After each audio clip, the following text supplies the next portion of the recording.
ಪಾದಗಳಲ್ಲಿ ಕೂಡ ಶರಣಗಳೆಲ್ಲ ಸಮರ್ಪಿಸಿ ಶಿವಸ್ವರೂಪಿಗಳೇ ತಮ್ಮೆಲ್ಲರಿಗೂ ಶರಣಾರ್ಥಿಗಳು. ಶ್ರೀಕೃಷ್ಣ ಪರಮಾತ್ಮ ಅರ್ಜುನನ ನಿಮಿತ್ತ ಮಾಡಿಕೊಂಡು 3ನೇ ಅಧ್ಯಾಯದಲ್ಲಿ ಕರ್ಮಯೋಗದೊಳಗ ಅರ್ಜುನ ಪ್ರಶ್ನೆ ಮಾಡಿದಾಗ, ಹೇ ಪರಮಾತ್ಮ, ಪಾಪವೆಂಬ ಕರ್ಮದೊಳಗ ನನ್ನ ಯಾಕ ನೀನು ನಿಯೋಜಿಸಿದ್ದೀಯಾ? ಜ್ಞಾನವೊಂದೇ ಅಷ್ಟೇ ಹೇಳಿದ್ರೆ ಸಾಕಾಗಿತ್ತಲ್ಲ, ಯಾಕ ಇದನ್ನ ಹೇಳ್ತಿಪ್ಪ ಅಂತ ಹೇಳಿ ಕೇಳಿದಾಗ, ನೋಡಪ್ಪ, ಕರ್ಮ ಮಾಡಲೇಬೇಕು, ಎಲ್ಲರೂ ಆ ಕರ್ಮಗಳನ್ನ ಮಾಡಲೇಬೇಕು. ಕರ್ಮ ಮಾಡಲಾದರೆ ಆ ಜ್ಞಾನವನ್ನ ಹೊಂದಲಿಕ್ಕೆ ಪಡೆಯಲಿಕ್ಕೆ ಆಗುವುದಿಲ್ಲ. ಅದಕ್ಕಾಗಿ ಯಜ್ಞಶಿಷ್ಟಾಶಿನ ಸಂತೋ ಮುಚ್ಚಂತೆ ಸರ್ವಕಿಲ್ವಿಷೈ ಭುಂಜತೆ ತೇ ದುರ್ಗಂ ಪಾಪಾಯಿ ಪಚಂತ್ಯಾತ್ಮ ಕಾರಣ. ಯಜ್ಞಶಿಷ್ಟವಾದದ್ದನ್ನ ತಿನ್ನುವವರಾಗಿರುವವರು ಏನಾದರ ಸರ್ವ ಕಿಲ್ವಿಷಗಳಿಂದ ಇದು ಭಗವಂತನಿಗೆ ಅರ್ಪಿಸಿ ನೀನು ಮಾಡಿದ ಕರ್ಮವನ್ನ, ನೀನು ತಿನ್ನುವ ಅನ್ನವನ್ನ, ಎಲ್ಲಾ ಕಾರ್ಯಗಳ ನಿಯಮ ರೂಪ ನೀನು ಭಗವಂತನಿಗೆ ಅರ್ಪಿಸಿ. ಇದನ್ನೆಲ್ಲ ಭಗವಂತ ಕೊಟ್ಟನಲ್ಲ, ಆ ಭಗವಂತನಲ್ಲಿ ನಿನ್ನ ಮನಸ್ಸಿನ ಭಾವ ಆ ಭಗವಂತನಿಗೆ ಅರ್ಪಿಸಿನಿ ಅಂತ ಅರ್ಪಿಸಿ ನೀನು ಹೊಂದಿದ್ದಾಗ ನಿನ್ನ ಪಾಪಗಳೇನಕ್ಕವ ಬಿಡುಗಡೆಕ್ಕವ, ನಿನ್ನನ್ನ ಬಿಟ್ಟು ಹೋಗ್ತವ. ಯಾರು ತಮಗಾಗಿ ಪಾಕ ಮಾಡಿಕೊಳ್ತಾರ, ಅಡಿಗೆ ಮಾಡ್ಕೊಳ್ತಾರಲ್ಲ, ತಾನು ಸುಖವಾಗಿರಬೇಕು, ತನ್ನ ಇಂದ್ರಿಯಗಳು ಸುಖವಾಗಿರಬೇಕು, ಶರೀರ ಸುಖವಾಗಿರಬೇಕು ಅಂತೇಳಿ ತನ್ನಷ್ಟುಕ ತಾನು ಮಾಡಿಕೊಂಡು ಸುಖ ಬಯಸಿ ಸುಖದಿಂದ ಇರಬೇಕನ್ನವ ಏನಂತ ಪಾಪಿ. ಅಂತ ಪಾಪಿಗಳು ಅಘವನ್ನ ಭೋಗಿಸುವರು. ಅದು ಪಾಪವನ್ನೇ ತಿಂದು ಪಾಪ ಅವರಿಗೆ ಮತ್ತಷ್ಟು ಪಾಪದ ಗಂಟು ಬಿಡುವುದಿಲ್ಲ. ಅಂತ ಪಾಪದಿಂದ ನಾವೆಲ್ಲರೂ ಮುಕ್ತರಾದವೆ. ಹೇ ಅರ್ಜುನ, ನೀನು ಪಾಪದಿಂದ ಮುಕ್ತರಾಗು. ಇಂಥ ಪಾಪ ಕರ್ಮಗಳನ್ನ ಬಿಟ್ಟು ಇರೋ ಭಗವಂತನಿಗಾಗಿ ನಾನು ಮಾಡಿದಂತೇಳಿ ನಿನ್ನ ಜೀವನ ಪರ್ಯಂತರವಾಗಿ ವ್ಯವಹಾರವನ್ನ ಮಾಡಿದ್ದಾಗ ನೀನು ಸುಖಿಯಾಗಿಪ್ಪ ಅಂತ ಹೇಳಿ ಭಗವಂತ ಹೇಳುತ್ತಾರೆ. ಕಲ್ಲನಿ ಈಶನಿ ಚುಲ್ಲಿ ಉದಕುಂಠಿ ಚ ಮಾಧ್ಯನಿ ಪಂಚಸೋನ ಗೃಹಸ್ಥ್ಯ ತಾಭಿ ಸ್ವರ್ಗಂ ನ ಬಿಂದತಿ. ಅಂದ್ರ ಕುಟ್ಟುವ ಒಣಗೆಯಿಂದಾಗಲಿ ಯಾವುದರಿಂದ ಕುಟ್ಟುವ ಬೀಸುವ ಕಲ್ಲು, ನಾವು ಯಾವುದೇ ಒಂದು ಪದಾರ್ಥವನ್ನ ದವಸ ಧಾನ್ಯಗಳನ್ನ ನಾವೇನ್ ಮಾಡ್ತೇವೆ, ಕುಟ್ತೇವೆ, ಬೀಸ್ತೇವೆ. ಹಾಗೂ ಕಸಗೂಡಿಸುವ ಬಾರಿಗೆ ಈ 5 ಗೃಹಸ್ಥರಿಗೆ ಪಾಪ ಸ್ಥಾನಗಳಂತೀವಲ್ಲ, ಆ ಕಸವಾಗ ಎಷ್ಟೋ ಜೀವಿಗಳು ಸಾಯ್ತವ. ಆ ಕಾಳುಗಳನ್ನ ಒಡಿಸುವಾಗ, ಅವನ ಕುಟ್ಟುವಾಗಾದರೂ ಕೂಡ ಸಕಲ ಎಷ್ಟೋ ಜೀವಿಗಳು ಸಾಯ್ತವ. ನಾವು ಉಸಿರಾಟ ಮಾಡುವ ವಾಯುವಿನಲ್ಲಿ ಕೂಡ ಎಷ್ಟೋ ಜೀವಿಗಳು ವಾಯುವಿನ ಮುಖಾಂತರವಾಗಿ ಹೊರಗೋಗಿ ಸಾಯ್ತವ. ಮತ್ತು ಉಣ್ಣುವಾಗ ಆ ಜೀವಿಗಳದವಲ್ಲ ಅವು ಕೂಡ ಸಾಯ್ತವ. ಅದಕ್ಕ ಎಲ್ಲ ಇವು ಉಗ್ರಸ್ಥರಿಗಿನ ಪಾಪ ಸ್ಥಾನಗಳು. ಅವುಗಳಿಂದಾಗಿ ಅವರು ಸ್ವರ್ಗವನ್ನ ಪಡೆಯಲಾರರು. ಈ ವಚನದ್ವಯ ನಮ್ಮ ದೈನಂದಿನ ಜೀವನದಲ್ಲಿ ಗ್ರಹಿಸುವ ಹಾಗೆಲ್ಲ ಪಾಪ ಕಳೆದುಕೊಳ್ಳಲು ನಾವೇನಾಗಬೇಕು, ಋಣಮುಕ್ತರಾಗಲು ಈ ಪಂಚವಿಧ ಯಜ್ಞಗಳನ್ನು ಆಚರಿಸಬೇಕು. ಯಜ್ಞಶಿಷ್ಟಾಶಿನ ಸಂತಹ ಆ ಯಜ್ಞ ಕರ್ಮಗಳನ್ನ ನಾವು ಮಾಡ್ತಾ ಇದ್ದೀವಂದ್ರ ನಮ್ಮ ದೈನಂದಿನ ಜೀವನದಲ್ಲಿ ಪಾಪಗಳಾಗ್ತವಲ್ಲ, ಆ ಪಾಪದ ದೋಷಗಳನ್ನ ಕಳೆದುಕೊಳ್ಳಲಿಕ್ಕೆ ಆರಂಭಿಸ್ತಾರೆ. ಅದು ಏನು? ಬ್ರಹ್ಮಯಜ್ಞ. ಇದು ಬ್ರಹ್ಮಚರ್ಯ ವ್ರತ ಪಾಲಿಸಿ ಗುರು ಸಾನ್ನಿಧ್ಯದಲ್ಲಿ ಇದ್ದು ಅಧ್ಯಯನ ಮಾಡಿ ಬಳಿಕ ತಾನು ಕಲಿಸಿದ್ದನ್ನ ಇನ್ನೊಬ್ಬರಿಗೆ ಕಲಿಸಬೇಕು. ತಾನು ಸಂಗ್ರಹ ಮಾಡಿರುವ ವಿದ್ಯೆಯನ್ನ ಏನ್ ಮಾಡಬೇಕು? ಸನ್ಯಾಸಿ 25 ವರ್ಷ ಪರ್ಯಂತರವಾಗಿ ಸನ್ಯಾಸಿ, 25 ವರ್ಷ ಆದ ನಂತರ ಗೃಹಸ್ಥಾಶ್ರಮಿ, 25 ವರ್ಷ ಆದ ನಂತರ ವಾನಪ್ರಸ್ಥ, ವಾನಪ್ರಸ್ಥ 25 ವರ್ಷ ಆಗಿಂದ 100 ವರ್ಷ ಮಾಡಿದ್ರೆ ಮತ್ತು ಸನ್ಯಾಸಿ. ತಾನು ಮರೆಯ ಮಾಡಿಕೊಳ್ಳಬೇಕಾದಾಗ ಕೂಡ ಏನ್ ಮಾಡಬೇಕು? ಗುರುಗಳ ಸನ್ನಿಧಿಗೆ ಹೋಗಿ ಗುರುಕುಲಕ್ಕೆ ಹೋಗಿ ಭಗವಂತನ ಚಿಂತನೆ ಅಷ್ಟೇ ಅಲ್ಲ, ಜೀವನದ ವ್ಯವಹಾರ ಯಾವ ಚರಣಗಿ ನಾ ಮಾಡಬೇಕು. ಅದಕ್ಕ ಬ್ರಹ್ಮಚರ್ಯ ವ್ರತವನ್ನ ಪಾಲಿಸಿ ಗುರು ಸಾನ್ನಿಧ್ಯದಲ್ಲಿದ್ದು ಅಧ್ಯಯನ ಮಾಡಿ ಬಳಿಕ ತಾನು ಕಲಿಸಿದ್ದನ್ನ ಇನ್ನೊಬ್ಬರಿಗೆ ಕಲಿಸಬೇಕು. ಇದೇನಿದೆ? ಬ್ರಹ್ಮ ಯಜ್ಞ ಅಂತಾರೆ. ಈ ಬ್ರಹ್ಮ ಯಜ್ಞವನ್ನ ನಾವೆಲ್ಲರೂ ಮಾಡಬೇಕಂತ ಅರ್ಜುನ, ನೀನು ಈ ಬ್ರಹ್ಮ ಯಜ್ಞವನ್ನ ಮಾಡು. ಅದು ಬ್ರಹ್ಮ ಯಜ್ಞ. ಅರ್ಜುನ ಋಷಿ ಯಜ್ಞ. ಋಷಿಗಳು ತಾವು ಚಿಂತನೆ ಮಾಡಿ ಮಂತ್ರಗಳನ್ನ ಕಂಡುಹಿಡಿದು ಮಂತ್ರದ ಅರ್ಥವನ್ನ ಬರೆದು ತಮ್ಮ ಜೀವನ ಪರ್ಯಂತರವಾಗಿ ಸಕಲ ಜೀವಿಗಳ ಸುಖಕ್ಕಾಗಿ ತಮ್ಮ ದೇಹವನ್ನ ಸುಟ್ಟು ಏನ್ ಮಾಡಿದಾರೆ? ನಮಗ ಸುಖವನ್ನ ಬಯಸಿ ಇಂಥ ಚಿಂತನೆಗಳನ್ನ ನಾವು ಬರೆದು ಕೊಟ್ಟಾರಲ್ಲ, ಇದು ಬ್ರಹ್ಮ ಯಜ್ಞ.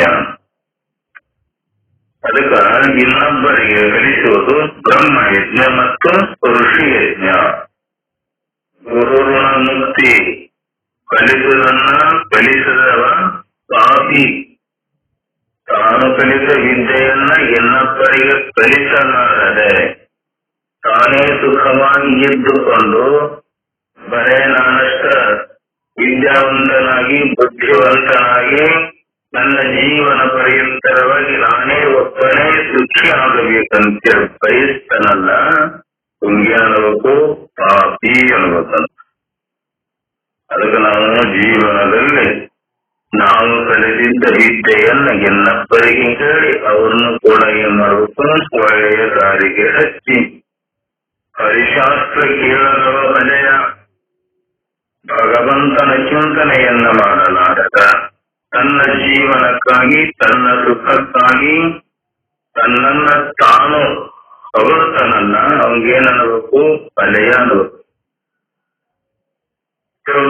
ಸಿನಿಮ ನೋಡಿ ಬಂದ ವ್ಯಕ್ತಿ ಭೇಟಿಯಾದವರಿಗಲ್ಲ ಆ ಚಿತ್ರದ ಬಗ್ಗೆ ಹೇಳಿ ತಾನು ನೋಡಲಾರದ ಅಂತ ದೃಶ್ಯಗಳನ್ನ ನೋಡಿ ಸಿನಿಮಾಕ್ಕೊಕ್ಕಾನ, ನಾಟಕಕ್ಕೊಕ್ಕಾನ, ಹೋಗ್ಲಿಕ್ಕರೆ ಒಳ್ಳೆದನ್ನ ಸ್ವೀಕಾರ ಮಾಡಿ ಕೆಟ್ಟದ್ದನ್ನ ಬಿಟ್ಟು ಮಂತನ ಎಲ್ಲಪ್ಪ ಇಂಥ ಪಿಕ್ಚರ್ ನಾನು ನೋಡಿದೆ, ಏನು ಸುಂದರ ಇದೆಯಪ್ಪ ಅದ್ರಾಗ. ಏನ್ ನೋಡೋಣ? ಬರೇ ಕ್ಷುಲ್ಲಕ ವ್ಯವಹಾರವನ್ನ ನೋಡ. ಎಲ್ಲರೂ ಅರ್ಥಗೊಂಡಿದ್ದಾರೆ.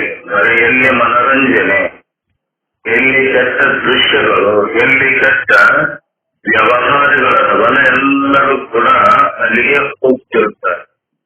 ಮಠ ಮಂದಿರಗಳಲ್ಲಿ ಅಡಿಗೆ ಹಾಕಿ ಜಗ ಸ್ವಚ್ಛ ಮಾಡಿ ಮೈಕ್ ಹಚ್ಚಿ ಅಡಿಗೆ ಮಾಡಿ ಬರ್ರಿ ಅಂತಂದ್ರೂ ಕೂಡ ಯಾರು ಬರಾಕ ತಯಾರಿಲ್ಲಲ್ಲ. ಇವರೆಲ್ಲರೂ ಏನದರ? ಪಾಪಿಗಳದ. ಕ್ಷುಲ್ಲಕ ಸಿನಿಮಾ ನೋಡಿ ಬಂದ ವ್ಯಕ್ತಿ ಭೇಟಿಯಾದವರಿಗೆಲ್ಲ ಆ ಚಿತ್ರದ ಬಗ್ಗೆ ಹೇಳಿ ಅವರನ್ನ ಚಿತ್ರ ನೋಡುವಂತೆ ಪ್ರೇರಿಸ್ತಾರಲ್ಲ. ಹೀಗಿರುವಾಗ ದೇವನೊಲುಮೆ ನೀಡುವ ಅಚೀತ ವಿದ್ಯೆಯನ್ನ ಪರದಲ್ಲಿ ಹೇಳದಿದೆ ಅದೊಂದು ಪ್ರಮಾದವಲ್ಲ.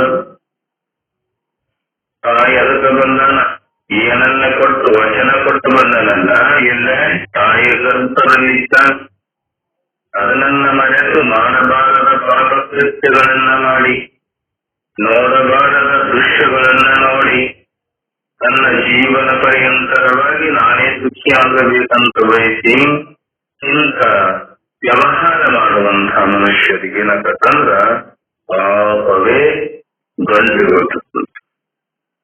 ಪ್ರಸಂಗಾನುಸಾರ ಈ ವಿದ್ಯೆಯನ್ನಿಟ್ಟರೆ ಒಂದೊಂದು ಜೀವನವೇ ಸುಖದ ಸುಗಂಧರಗೊಳ್ಳುವಂತ ವ್ಯಕ್ತಿಗಳ ಮಧ್ಯದ ದೇಶದ ವಿನಾಶಕಗಳ ಇದರಲ್ಲಿದೆ. ಯಾವುದರಲ್ಲಿ ತಾನು ಒಳ್ಳೆಯ ವಿದ್ಯೆಯನ್ನ ಕಲಿಸಿ ಬ್ರಹ್ಮ ವಿದ್ಯೆಯನ್ನ ಸಂಪಾದನೆ ಮಾಡಿಕೊಂಡು ಇನ್ನೊಬ್ಬರಿಗೆ ಅದನ್ನ ಕಲಿಸಿ ದಾರಿ ತಪ್ಪಿದ ಮನುಷ್ಯರಿಗೆ ದಾರಿ ತಪ್ಪಿರುವವರಿಗೆ ಕೂಡ ತಾನು ತಿಂಡಿ ಬುದ್ಧಿ ಹೇಳಿ ಅಂತ ವಿದ್ಯೆಯನ್ನ ಕಲಿಸಿದ್ದಾದರೆ ಅದು ಜೀವನವೇ ಸಾರ್ಥಕ ಆಗದು. ನಾರದರ ಒಂದು ಕಿವಿ ಮಾತು ಹೇಳಿದ್ರು, ರಾಮ ಹಾಗೂ ಪರಶುರಾಮರ ಮಧ್ಯ ನಡೆದ ಭಯಂಕರ ಕಾಳಗವನ್ನ ನಿಲ್ಲಿಸಿದರು. ಇದರಲ್ಲೂ ಪರಸ್ಪರ ಆತ್ಮೀಯತೆಯನ್ನುಂಟು ಮಾಡುವಂತ ಜಯಪ್ರಕಾಶ ನಾರಾಯಣರ ಉಪದೇಶ ನೂರಾರು ಜನರು ದರೋಡೆಕೋರರನ್ನ ಪರಿವರ್ತಿಸಿದರು.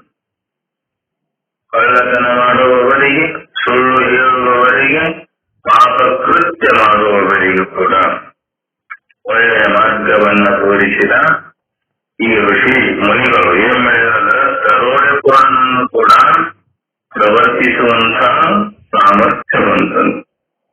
ಅದಕ್ಕ ಸಮಯೋಚಿತವಾದ ಸಮಯ ಸಂದರ್ಭ ಬಂದಾಗ ಅದು ನಮ್ಮ ನಿಯಮ ತಂದು ಒಳ್ಳೆಯ ಮಾರ್ಗಕ್ಕೆ ಹಚ್ಚಿ ನಮ್ಮ ಜೀವನವೇ ತಿದ್ದುವಂತ ಶಕ್ತಿ ಸಾಮರ್ಥ್ಯ ಯಾರಲ್ಲಿ ಅಂದ್ರ ಈ ಬ್ರಹ್ಮ ವಿದ್ಯೆಯಲ್ಲಿದೆ. ಇದಕ್ಕೆಂತರ ಬ್ರಹ್ಮ ಯಜ್ಞ ಅಂತರ.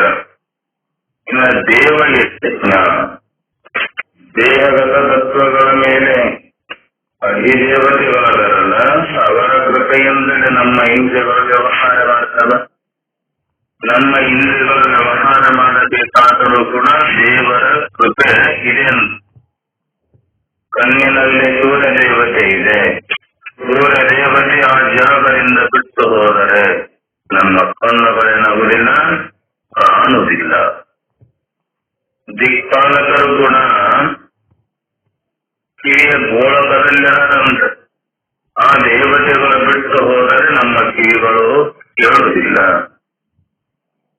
ಯಾವುದೇ ಒಂದು ವ್ಯವಹಾರ ಮಾಡಬೇಕಾದರೂ ಕೂಡ ನಮ್ಮ ಶರೀರದಲ್ಲಿ ಇರತಕ್ಕಂತ ಇಂದ್ರಿಯ ಅದೇ ದೇವತೆ. ಈ ದೇವತೆಗಳು ಬಿಟ್ಟು ಹೋದರೆ ಶರೀರದ ವ್ಯವಹಾರ ನಡೆಯುತ್ತಿಲ್ಲ. ಅದಕ್ಕೆ ಆ ದೇವತೆಗಳ ಪ್ರಕಾರ ಸ್ಮರಿಸಿ ಅವರಿಗೆ ಮಂತ್ರ ಜಪ ತರ್ಪಣ ಈಯಬೇಕಂತ ನಾವಷ್ಟ ಮಾಡಿಕೊಂಡು ನಾನಷ್ಟ ಸುಖವಾಗಿದ್ದು ತಿಂದುಕೊಂಡು ಜೀವನ ಮಾಡುವುದು ಇದೋ ನಿಜವಾದ ದೇವಯಜ್ಞ ಅಲ್ಲ. ದೇವತೆಗಳಿಗೆ ಅರ್ಪಿಸಿ ಆ ದೇವತೆಗಳಿಗೆ ಅವರಿಗೆ ನಾವು ಸ್ಮರಿಸಿ ಮಂತ್ರ ಜಪ ತರ್ಪಣ ಈಯಬೇಕಲ್ಲ, ಅವರನ್ನ ನಾವು ಸಂತೋಷ ಪಡುತ್ತೇವೆ. ಅದೇ ದೇವಯಜ್ಞ. ಇಂಥ ದೇವಯಜ್ಞ ಎಲ್ಲರೂ ಮಾಡಲೇಬೇಕು. ಇನ್ನು ಪಿತೃಯಜ್ಞ, ಮಾತಾಪಿತರ ಋಣ ನಮ್ಮ ಮೇಲಿದೆ. ಮಾತಾ ಅಂದ್ರ ತಾಯಿ, ಪಿತ ಅಂದ್ರ ತಂದೆ. ತಾಯಿ ತಂದೆಗಳ ಋಣ ನಮ್ಮ ಮೇಲೆ ಇದೆ. 4 ಮಕ್ಕಳಿಗೆ ಜನ್ಮವಿದ್ದರೆ ಅಥವಾ ಅವರ ತೈಲ ಚಿತ್ರ ಪೂಜಿಸಿದರೆ ಕಣ್ಣಿದರಿಗೆ ಇಲ್ಲವರೀಗ ಅವರ ಹೆಸರಿನ ಮೇಲೆ ಭಾವಚಿತ್ರವನ್ನ ಪೂಜಿಸಿ ಈ ಋಣ ತೀರದು.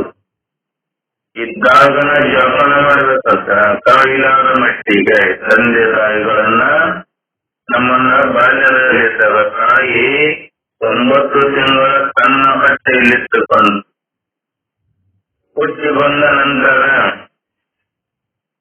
ತನ್ನ ಪ್ರೀತಿಯ ಮುತ್ತನ್ನ ಕೊಟ್ಟು ತನ್ನ ಅಮೃತದ ಪ್ರಾಯವಾದ ಹಾಲನ್ನ ಕುಡಿಸಿ ನಾವು ಮಾಡಿರುವ ಮಲಮೂತ್ರಗಳನ್ನ ಸ್ವಚ್ಛ ಮಾಡಿ ತಾನು ಉಣ್ಣುವ ತುತ್ತನ್ನ ಬಾಯಲ್ಲಿ ಇಟ್ಟು ಜಪಾನ ಮಾಡಿದಂತಹ ತಾಯಿ ಆ ಋಣ ತೀರಬೇಕಾದ್ರೂ ಕೂಡ ನಾವೇನ್ ಮಾಡಬೇಕು, ಅವರ ಮುಕ್ತಾವಸ್ಥೆಯಲ್ಲಿ ನಾವು ಅವರ ಸೇವೆಯನ್ನ ಮಾಡಬೇಕು. ಕಾಲಾವಧಿ ಅವರಿಗೆ ಮನಸ್ಸಿಗೆ ಹಿತವಾಗುವ ರೀತಿಯಲ್ಲಿ ಉಪಚರಿಸುವುದು ಇದು ಪಿತೃಯಜ್ಞ. ಒಬ್ಬೊಬ್ರು ಮಾಡ್ತಾರ ನೋಡು, ನನ್ನ ಯಾಕೆ ಹಡದೀನಿ, ನೀ ಗಳಿಸಿದ ಹಣವನ್ನ ಫಲವನ್ನ ಸಿರಿ ಸಂಪತ್ತನ್ನ ಕೊಡ್ತೀಯೋ ಅಥವಾ ನಿನ್ನ ಮುಗಿಸ್ದೋ ಅನ್ನೋದ. ಎಷ್ಟೋ ಮಂದಿ ಮುಗಿಸ್ಯಾರ. ತಂದೆ ಮಗಳ ಹತ್ತಿರ ಹೋದಾಗಾದರೂ ಕೂಡ ಮಗ ಇಲ್ಲ, ಮನೆಯಲ್ಲಿ ಪೂಜೆ ಇದೆ ಬಾ ಅಂತೇಳಿ ಕವ್ಯ ಫಲದಲ್ಲಿ ಕಬ್ಬಿನಲ್ಲಿ ಅವನನ್ನ ಏನ್ ಮಾಡಿದ, ತೀಸು ಕತ್ತರಿಸಿ ಅವನಲ್ಲಿರತಕ್ಕಂಥ ದಜರಗಿಲಿ ಅವನ ಸಿರಿ ಸಂಪತ್ತು ಎಲ್ಲ ಕಸಿದುಕೊಂಡಂತ ಪಾಪಿಗಳು ಸಾಕಷ್ಟು ಮಂದಿರ. ಇವರೆಲ್ಲಿ ಹೋಗ್ತಾರ? ನೇರವಾಗಿ ನರಕಕ್ಕೆ ಹೋಗ್ತಾರ. ಪಾಪ ಕೃತ್ಯಗಳನ್ನ ಮಾಡಿ ಪಾಪಂ ಅಪರಾಧ ಇಂಥ ಅಪರಾಧಿಗಳೇನರಲ್ಲ ನೇರ ನರಕಕ್ಕೆ ಹೋಗ್ತಾರ. ದುರದೃಷ್ಟಂ ಕೆಟ್ಟ ಅದೃಷ್ಟ ಅಂತಿದೆ. ನಿಷಿದ್ಧ ಕ್ರಿಯಾಜನ್ಯಂ ಪಾಪಂ, ನಿಷಿದ್ಧ ಕ್ರಿಯೆಯಿಂದ ಉಂಟಾದದ್ದು ಇದೇನಿದೆ ಪಾಪ ಕರ್ಮ. ವೈದಿಕ ಪ್ರತಿಪಾದ್ಯಂ ಅನರ್ಥಂ ಪಾಪಂ, ವೇದದಿಂದ ಮಾತ್ರ ಹೇಳಿರುವ ಅನರ್ಥವೇನಿದೆಯಲ್ಲ, ನಿಷಿದ್ಧ ಕರ್ಮ ಏನಿದೆಯಲ್ಲ, ತಾನು ಮಾಡುವ ನೀತಿ ತಪ್ಪಿ ಹಾದಿ ತಪ್ಪಿ ತನ್ನ ಸುಖಕ್ಕಾಗಿ ತನ್ನ ಇಂದ್ರಿಯಗೋಸ್ಕರವಾಗಿ ಇನ್ನೊಬ್ಬರಿಗೆ ಹಿಂಸೆಯನ್ನ ಕೊಡ್ತಾರಲ್ಲ, ಇವರೇನರ ಪಾಪಿಗಳರಂತ. ಅದಕ್ಕ ಬದುಕಿರುವಷ್ಟು ಕಾಲ ಅವರ ಮನಸ್ಸಿಗೆ ಹಿತವಾಗುವ ರೀತಿಯಲ್ಲಿ ಉಪಚರಿಸುವುದೇನಿದೆಯಲ್ಲ ಇದು ಯಜ್ಞ. ಇಂಥ ಯಜ್ಞವನ್ನ ನಾವು ಜೀವನದಲ್ಲಿ ಎಲ್ಲರೂ ಆ ಕರ್ಮ ಮಾಡಲೇಬೇಕು. ಭೂತಯಜ್ಞ. ಭೂತ ಅಂದ್ರ ಪಂಚಮಹಾಭೂತಗಳಿಂದ ಎತ್ತು ಆಗಲಿ, ಎಮ್ಮೆ ಆಗಲಿ, ಕುರಿಯಾಗಲಿ, ಆಡಾಗಲಿ, ನಾಯಿಯಾಗಲಿ, ನರಿಯಾಗಲಿ, ಪ್ರಾಣಿಗಳಾಗಲಿ, ಸಕಲ ಜೀವರಾಶಿಗಳವಲ್ಲ ಒಂದಂತೊಂದು ರೀತಿಯಿಂದ ಮನುಷ್ಯನ ಸೇವೆ ಮಾಡ್ತವಂತೆಲ್ಲವು. ಅವಷ್ಟ ಸುಖವಾಗಿ ನಮ್ಮ ಈ ಮನುಷ್ಯನ ಜೀವನದಲ್ಲಿ ಅವು ಕೂಡ ಮನುಷ್ಯನು ಸುಖವಾಗಿ ಬದುಕೋಗೋಸ್ಕರವಾಗಿ ನಮಗಾಗಿ ಕೂಡ ಜೀವನವನ್ನ ಮಾಡ್ತವಂತ. ಅವುಗಳಿಗೆ ಹೊಟ್ಟೆ ತುಂಬಾ ಅನ್ನವನ್ನ ಹಾಕುವುದು, ಪ್ರೀತಿಯಿಂದ ಸಾಕಿ ತಳುವುದು ಕೂಡ ಇದಕ್ಕೆ ನಂತರ ಭೂತಯಜ್ಞ ಅಂತಾರ. ಇದನ್ನು ಕೂಡ ನಾವು ನಮ್ಮ ಜೀವನದೊಳಗ ಆಚರಿಸಬೇಕಂತೆಲ್ಲ. ಇನ್ನು ಅತಿಥಿ ಯಜ್ಞ. ತಿಥಿ, ವಾರ, ನಕ್ಷತ್ರ, ಯೋಗ ಈ ಕರಣಗಳ ನೋಡಿ ಬರುವರು, ಬೀಗರು, ಪಂಥಗಳು, ಗೆಳೆಯರು, ಅಧಿಕಾರಿಗಳು ಇವರು ಅತಿಥಿಗಳಲ್ಲ. ವಾರ ನೋಡಿ, ತಿಥಿ ನೋಡಿ, ನಕ್ಷತ್ರ ನೋಡಿ, ಯೋಗ ನೋಡಿ, ಕರಣಗಳನ್ನ ನೋಡುವ ಬೀಗರು ಬಿಚ್ಚರದರಲ್ಲ, ಗೆಳೆಯರು ಬಂಧುಗಳರಲ್ಲ, ಇವರು ನಿಜವಾದ ಅತಿಥಿಗಳು ಅಲ್ಲ. ಕಷ್ಟದಲ್ಲಿ ಜೀವ ಬೆಂದು ಹೊಟ್ಟೆಯ ಬಡವ ವಿದ್ಯಾರ್ಥಿ ಮನೆಯವರಿಗೆ ಬಂದರೆ ಅವರು ಅತಿಥಿಗಳು. ಅನ್ನ ಸಿಗಲಾರದ ಎಷ್ಟೋ ಜನ ಜೀವನ ಪರ್ಯಂತರವಾಗಿ ಹೋರಾಡ್ತಾರೆ. ತಿನ್ನಲಿಕ್ಕೆ ಅನ್ನ ಇಲ್ಲ, ಕುಡಲಿಕ್ಕೆ ಬಟ್ಟೆ ಇಲ್ಲ, ಶಾಲೆ ಹೋದೇನಂದ್ರ ಹಣ ಇಲ್ಲ. ನಿಜವಾಗಲು ಕಷ್ಟಕಾಲದಲ್ಲಿರತಕ್ಕಂಥ, ಕಷ್ಟ ದುಃಖದಲ್ಲಿರತಕ್ಕಂಥ ಅನ್ನ ಇರಲಾರದೆ ಗತಿಗೇಡಿಯಾಗಿ ಆ ಪರಿಸ್ಥಿತಿಯಾಗಿ ಬಂದಿದೆ ಗೊತ್ತಾ. ಜೀವನ ಪರ್ಯಂತರವಾಗಿ ನಾನೇ ಸುಖಿಯಾಗಬೇಕು, ನಾನೇ ಒಂದು ತಿಂದು ಆನಂದವಾಗಿರಬೇಕಂತ ಇನ್ನೊಬ್ಬರಿಗೆ ಕೊಡಲಾರದ, ಪರೋಪಕಾರ ಮಾಡಲಾರದ ಹಿಂದಿನ ಜನ್ಮದಲ್ಲಿ ಪಾಪ ಕರ್ಮದಲ್ಲಿ ಮುಳುಗಿ ಈಗ ಯಾರಿಗೆ ಕೊಡಲಾರದಕ್ಕೆ ಏನಾಗೈತಿ, ನಾವು ಬಡತನ ಬಂದದ್ದು. ಬಡತನ ಯಾಕೆ ಬಂತು ಅಂದ್ರ ನಾವು ಬಂದಾಗ ಬಡತನ ಬರುವಕ್ಕಿನ ಮೊದಲ ಸಿರಿವಂತಿಕೆ ಬಂದಾಗ ಇನ್ನೊಬ್ಬರಿಗೆ ಕೊಡಲಾರದ ಪಟ್ನಂದ್ರೆ ನಾ ಬಡವಕ್ಕೇನಂತ ಭಾವ ಇಟ್ಟುಕೊಂಡಾಗ ಇದು ಬಡತನ ಯಾಕೆ ಬಂತು? ಪುಣ್ಯ ಮಾಡಲಾರಕ ನಮ್ಮ ಕೈಲಾದ ಮಟ್ಟಿಗೆ ನಾವೇನ್ ಮಾಡಬೇಕು? ಕೊಟ್ಟಿದ್ದು ನನಗೆ ಬಚ್ಚಿಟ್ಟಿದ್ದು ಬರವಿಗೆ ಕೊಟ್ಟಿದ್ದು ಕೆಟ್ಟಿದನ ಬೇಡ. ಮುಂದೆ ಕಟ್ಟಿರುವುದು ಬುದ್ಧಿ ಸರ್ವಜ್ಞ. ಸಿರಿಬಂದ ಕಾಲಕ್ಕೆ ಕರೆದು ದಾನವ ಮಾಡೋ ಸಿರಿವಕ್ತು ಸಂಪದ ಭಕ್ತು ಕೈಲಾಸ ನೆರಮನ ಹಕ್ಕು ಸರ್ವಜ್ಞ ಅಂತ ಕೂಡ ಹೇಳಿದ್ದಾರೆ. ಆ ಬಡತನ ನಮಗೆ ಬರಬೇಕಾದ್ರೆ ಸಿರಿವಂತಿಕೆ ಬಂದಾಗ ಇನ್ನೊಬ್ಬರಿಗೆ ಪಟ್ಟಿ ಅದರ ಹಾಳಕ್ಕಂತಾಗ ಇದೇನಾಗತ್ತೆ?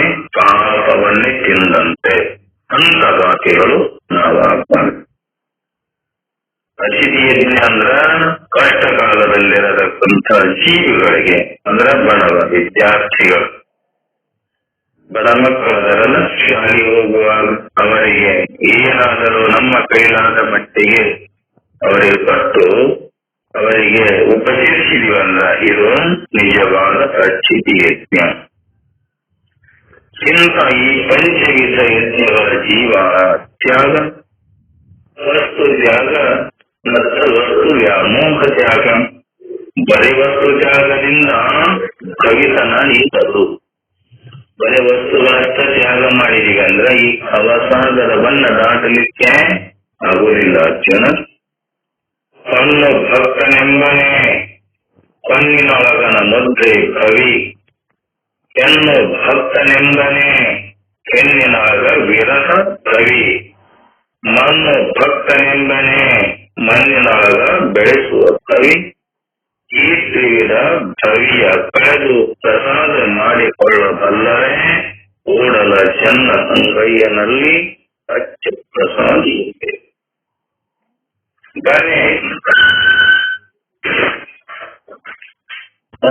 ಕವಿ ಅಲ್ಲ, ಅವರ ಆಸಕ್ತಿ ಕವಿ. ಹೊನ್ನ ಹೆನ್ನ ಮನ್ನ ಬಿಟ್ಟಿವ ಕವಿತನ ನೀಗಲಾರ. ಕಣ್ಣಿನ ಲೋಕ ಕಣ್ಣಿನ ವಿರಸ, ಈ ವಿರಹ ಮಣ್ಣಿನ ಆಸಕ್ತಿ ತೊರೆದವ ಮಾತ್ರ ಭಕ್ತ. ಭಕ್ತ ಆಗ್ಬೇಕಾದ್ರೂ ಕೂಡ ಅಷ್ಟಿಲ್ಲ, ಸರಿಯಾಗಿ ಸರಳಿಲ್ಲಂತಾರ ಸರಳಿಲ್ಲಂತಾರವರು. ಕಣ್ಣಿನ ಲೋಕ ಕೆನ್ನಿನ ವಿರಹ, ಮಣ್ಣಿನ ಆಸಕ್ತಿ ತೊರೆದವ ಮಾತ್ರ ಭಕ್ತ. ಅವನ ಭವಿತನ ನೀಗದೆ ಭಕ್ತನಾಗಿ ಉಪಯೋಗಿಸುವ ಪ್ರಸಾದಿ. ಹೀಗೆ ಆಸಕ್ತಿ ತ್ಯಾಗ ಮಾಡಿ ಭೋಗಿಸುವುದಕ್ಕೆ ಏನಂತಾರ? ಯಜ್ಞಶಿಷ್ಟ ಅಶನ ಅಂತಾರೆ. ತ್ಯಾಗಪೂರ್ವಕ ಭೋಗಿಸುವ ಯಜ್ಞಶಿಷ್ಟಾಶನ. ಇವಾಗ ಏನಾಗಬೇಕು? ಯಜ್ಞಶಿಷ್ಟಾಶನ. ನಾವು ಮಾಡುತ್ತಿರುವ ಮಾಡಿದ ಪಾಪವು ಗಣನೆಗೆ ನಿಲ್ಲುತ್ತದೆ. ಲೆಕ್ಕ ಹಾಕ್ತಿವಂತಂದಾಗ ಕೂಡ ಗಣನೆ ಮಾಡಲಿಕ್ಕೆ ಆಗುವುದಿಲ್ಲ. ಅದಕ್ಕ ಇಂಥ ಸಾಕ್ಷಾತ್ ಶಾರದೆ ಕಲ್ಪವೃಕ್ಷವನ್ನ ಲೇಖನಿ ಮಾಡಿ, ಶಾರದೆ ಏನ್ ಮಾಡಿದ್ರಂದ್ರ ಸಾಕ್ಷಾತ್ ಕಲ್ಪ ವೃಕ್ಷವನ್ನ ಲೇಖನಿಯನ್ನ ಮಾಡಿ, ಸಮುದ್ರವನ್ನ ಶಾಯಿ ಮಾಡಿ, ಈ ಸಮುದ್ರ ಏನಿದೆಯಲ್ಲ ಇದೇ ಸಮುದ್ರವನ್ನ ಮಸಿಯನ್ನಾಗಿ ಮಾಡಿ, ಭೂಮಂಡಲವೆಂಬ ಹಾಳೆಯ ಮೇಲೆ ಬೆಳೆದರೂ ಕೂಡ ತೀರದಷ್ಟು ನಮ್ಮ ಪಾಪರಾಜಿ. ಅದರ ಕಲ್ಪನೆ ನಮಗಿಲ್ಲಲ್ಲ. ಜನರಿಗೆ ತಿಳಿಯದ ರೀತಿಯಲ್ಲಿ ಮಾಡಿದ ದುಷ್ಕೃತ್ಯಗಳು ಪಾಪ ಅಲ್ಲ ಎಂಬುದು ನಮ್ಮ ಭಾವ ಜನರು ನೋಡಿದ್ದರೇನಾಯ್ತು. ನಾವು ಮಾಡುವ ಪಾಪ ಕರ್ಮಗಳನ್ನ ಜನರು ನೋಡದಿದ್ದರೆ ಏನಾಯ್ತು? ನಮ್ಮ ಮನಸ್ಸು ನೋಡಿಲ್ಲದೆ. ನಾವು ಏನ್ ಮಾಡ್ತೇವೆ ಅಂದ್ರೂ ಕೂಡ ನಮ್ಮ ಮನಸ್ಸು ಹೇಳ್ತತಿ, ಏ ತಮ್ಮ ನೀ ಮಾಡುವ ಕಾರ್ಯ ಎನ್ನಾದರೂ ಮಾಡು, ಹೇಗಾದರೂ ಮಾಡು. ನಿನ್ನ ಮನಸ್ಸು ನೋಡಿಲ್ಲವೇ? ನೋಡ್ತಾ ಇದೆ. ಅದಕ್ಕ ಮನಕಂಜಿ ನಡೆಯದೆ ಜನಕಂಜಿ ನಡೆದರೆ ಮನದಾನ್ನ ಗುರುಸಿದ್ಧ ಮನೆಯಾಗುವನೆಲ್ಲ. ಆ ಹೊರಗಿನದೆಲ್ಲ ಮನಸ್ಸು ನಾವು ಮಾಡುವ ಎಲ್ಲ ವ್ಯವಹಾರಗಳನ್ನ ಗೊತ್ತು ಮಾಡ್ತಾ ಇದೆ. ಅದಕ್ಕ ಹೇ ಅರ್ಜುನ, ಹೇ ಪಾರ್ಥ, ದೇವನ ಕಾರುಣ್ಯದಿಂದ ದೊರೆತ ಭೋಗ ಭಾಗ್ಯಗಳನ್ನ ಸ್ವಾರ್ಥಕ್ಕಾಗಿ ಗುಂಜಿಸುವವರು ಪಾಪಿಗಳು. ಅವರೇನದರಲ್ಲ, ಇಂಥ ಪಾಪಿ ಏನಾಗಬೇಡ, ತನ್ನ ಜೀವನಕ್ಕಾಗಿ ತಾನೇ ಸುಖವಾಗಿ ಇರಬೇಕಂತೇಳಿ ಏನು ಜೀವನ ಮಾಡೋರಲ್ಲ, ಇವರೇನಾಗಬೇಕು, ಇವರಿಗೆ ಪಾಪಿಗಳು.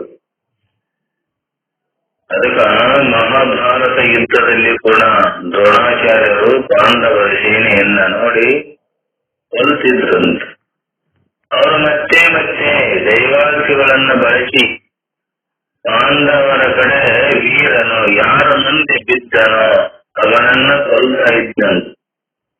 ಇಡೀ ಸೇನೆ ಸದ್ಯುಮ್ನಾಥಂತವ ದೊಡ್ಡ ಮಹಾರಥಿಗಳು ಕೂಡ ಚಿಂತಿತರಾಗಿದ್ರಂತೆ.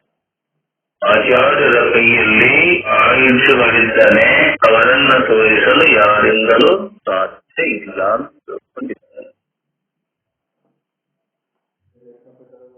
ಆಗ ನಂಬಿದ ವ್ಯಕ್ತಿಯಿಂದ ಕೆಲವರು ಅಹಿತಕರ ಸುದ್ದಿಗಳನ್ನ ಕೇಳಿದಾಗ ಅವ ತನ್ನ ಆಯುಧವನ್ನ ಬಿಟ್ಟು ಚಾಣಕ್ಯ ಹೋಗ್ತಾನ. ಪಾಂಡವರ ಆಪತ್ತಿನ ನಿರಂತರ ಸಹಾಯಕ ಶ್ರೀಕೃಷ್ಣಚಂದ್ರರು ಕೂಡ ಎಲ್ಲರ ಬಗ್ಗೆ ನೆನಪಿಸ್ತಾರ. ಭೀಮಸೇನಿಗೆ ಒಂದು ಕಾರಣವಿದ್ದಂತೆ. ದ್ರೋಣನ ಮಗ ಅಶ್ವತ್ಥಾಮನೊಡನೆ ಯುದ್ಧ ಮಾಡಿ ತೊಡಗಿದ. ಯುದ್ಧ ಮಾಡುತ್ತಿರುವಾಗ ಭೀಮ ತನ್ನ ರಥದಿಂದ ಇಳಿದು ಅಶ್ವತ್ಥಾಮನ ರಥದ ಕಡೆಗೆ ಗದೆಯನ್ನ ಇಟ್ಟು ಅವನನ್ನ ರಥದ ಸಮೇತ ಯುದ್ಧ ಭೂಮಿಯಿಂದ ದೂರಕ್ಕೆ ಯಾರು ಭೀಮ. ಕೌರವರ ಸೇನೆಯಲ್ಲಿ ಅಶ್ವತ್ಥಾಮ ಆನೆಯ ಹಂಗಿತ್ತಂದ ಶೌರ್ಯ 100,000 ಆನೆಗಳಷ್ಟು ಶಕ್ತಿ ಇತ್ತಂತವನ. ಅಶ್ವತ್ಥಾಮ ಏನ್ ಮಾಡಿದಂತಂದ್ರೆ ಈ ಭೂಮಂಡಲವನ್ನು ಎಷ್ಟೋ ಸಲ ಸುತ್ತಿನಂತ ಕ್ಷತ್ರಿಯರನ್ನ ಎಲ್ಲರನ್ನ ಮುಗಿಸ್ಬೇಕಂತ. ಅದನ್ನ ಕೊಲ್ಲಲ್ಪಟ್ಟ ನಂತರ ದ್ರೋಣಾಚಾರ್ಯರ ಮುಂದೆ ಹೋಗಿ ಅಳಲು ಪ್ರಾರಂಭಿಸಿದ. ಅಶ್ವತ್ಥಾಮನು ಕೊಲ್ಲಲ್ಪಟ್ಟನು. ಅಶ್ವತ್ಥಾಮ ಕೊಲ್ಲಲ್ಪಟ್ಟಾಗ ದ್ರೋಣಾಚಾರ್ಯರಿಗೆ ಆಘಾತ. ಆದರೆ ಅವರು ಭೀಮಸೇನನ ಮಾತನ್ನ ನಂಬಲಿರಿ.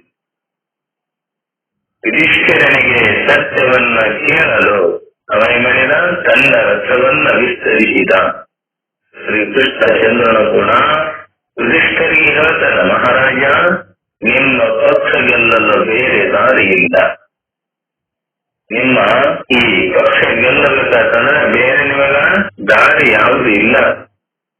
ಆಚಾರ್ಯರ ಕೋರಿಕೆ ಮೇರೆಗೆ ಅಶ್ವತ್ಥಾಮನನ್ನ ಕೊಲ್ಲಲಾಯಿತು. ಇದನ್ನ ಹೇಳಲೇಬೇಕು. ನನ್ನ ಮಾತಿನ ಮೇಲೆ ನೀನು ಹೀಗೆ ಹೇಳು, ಧರ್ಮರಾಜ ಯುಧಿಷ್ಠರನು ಯಾವುದೇ ರೀತಿಯಲ್ಲಿ ಸುಳ್ಳು ಹೇಳಲು ಸಿದ್ಧರಿದ್ದ. ಸತ್ಯಕ್ಕೆ ಸಾವಿಲ್ಲ, ಸುಳ್ಳಿಗೆ ಸುಖ ಇಲ್ಲ. ತನ್ನ ಸತ್ಯಂ ಮಾತ ಪಿತಾಜ್ಞಾನಂ. ಈ ಸತ್ಯವನ್ನ ಬಿಡಲಿಕ್ಕೆ ಅವನಿಗೇನಿಲ್ಲ, ಸಾಧ್ಯ ಇಲ್ಲ. ಅದು ಸತ್ಯವೇ ತಾಯಿ ತಂದೆ ಸತ್ಯ ಧರ್ಮದಿಂದ ನಡೆದುಳು ಎಂದು ಕೇಳ್ತ. ಇಲ್ಲದಿದ್ದರೆ ಅವನು ಅಶ್ವತ್ಥಾಮನು ಕೊಲ್ಲಲ್ಪಟ್ಟ. ಆಗ ಶ್ರೀಕೃಷ್ಣಚಂದ್ರ ತನ್ನ ಪಾಂಚಜನ್ಯ ಶಂಖವನ್ನ ಓದಲು ಪ್ರಾರಂಭಿಸಿದ. ಆ ಶಂಖದ ನಾದದಿಂದ ದ್ರೋಣಾಚಾರ್ಯರಿಗೆ ಏನಾಗಲಿಲ್ಲ, ಯುಧಿಷ್ಠಿರನ ಮುಂದಿನ ಮಾತು ಕೇಳಿಸಲಿ. ಧರ್ಮರಾಜ ಯುಧಿಷ್ಠಿರನ ರಥವು ಅವನ ಸತ್ಯವಾದದ ಪ್ರಭಾವದಿಂದ ಯಾವಾಗಲೂ ಭೂಮಿಯಿಂದ 4 ಬೆರಳುಗಳ ಮೇಲೆ ಅಂತರ್ಲೆ ಹೋಗ್ತಿರ್ತಂತ. ಇತರ ರಥಗಳಂತೆ ಈ ಅಸತ್ಯದ ಪಾಪದಿಂದ ಭೌತಿಕವಾದ ಸ್ವರ್ಗಕ್ಕೆ ಹೋದ ಮೇಲೆ ಒಮ್ಮೆ ಅವನು ನರಕ ದರ್ಶನ ಮಾಡಬೇಕು. ಒಂದು ಸುಳ್ಳು ಹೇಳಿದ್ದಕ್ಕಂತ ಗತಿನ ಹಂಗಾಗೈತಂತ ನಮ್ಮ ಗತಿ ಏನು? ಅದಕ್ಕ ನಮ್ಮ ಪಾಪ ರಾಶಿ ಏನ್ ಮಾಡಿದ್ರು, ಶಾಲರೆ ಸಾಕ್ಷಾತ್ ಸಮುದ್ರವನ್ನ ಶಾಯಿಯನ್ನ ಮಾಡಿಕೊಂಡು ಕಲ್ಪ ವೃಕ್ಷವೆಂಬ ಲೇಖಣಿಯನ್ನ ಮಾಡಿ ಭೂಮಿ ಎಂಬ ಈ ಭೂಮಿ ಕಾಗದವನ್ನಾಗಿ ಮಾಡಿ ಬರೆದರೂ ನಮ್ಮ ಪಾಪ ರಾಶಿ ಇರಲಿ. ಅದರ ಕಲ್ಪನೆ ಏನಿಲ್ಲ ನಮಗಿದ್ದ. ಜನತೆಗೆ ತಿಳಿಯದ ರೀತಿಯಲ್ಲಿ ಮಾಡಿದ ದುಷ್ಕೃತ್ಯಗಳು ಪಾಪ ಅಲ್ಲ. ನಮ್ಮ ಭಾವ ಜನರು ನೋಡಿದ್ದರೇನಾಯಿ ಮನಸ್ಸು ನೋಡಿಲ್ಲರು. ಅದಕ್ಕ ಇಂಥದ್ದನ್ನ ನಾವು ಪಾಪಕರ್ಮಗಳನ್ನ ಮಾಡಬಾರದಂತ ಕಾಲ, ಕರ್ಮ ಹಾಗೂ ಮಾಯೆಯಿಂದ ಅವರು ಬದ್ಧರು. ದುಡಿತದಿಂದ ಬರೆದ ಸಂಪತ್ತವನ್ನ ದೇವರಿಗೆ ಜನತೆಗೆ ನೀಡಿ ಶೇಷ ಪ್ರಸಾದ ಭುಂಜಿಸುವವರು ಪುಣ್ಯಾತ್ಮರು. ತಮ್ಮ ದೇಹವನ್ನ ದಂಡನೆಯನ್ನ ಮಾಡಿ ಆ ಮಹಾತ್ಮನಿಗೆ ಒಬ್ಬ ರಾಜ ಪ್ರಜೆಗಳಿಂದ ಇದ್ದಂತ ಸಿರಿವಂತಿಕೆಯನ್ನ ಕೊಡಲಿಕ್ಕೆ ಹೋದ.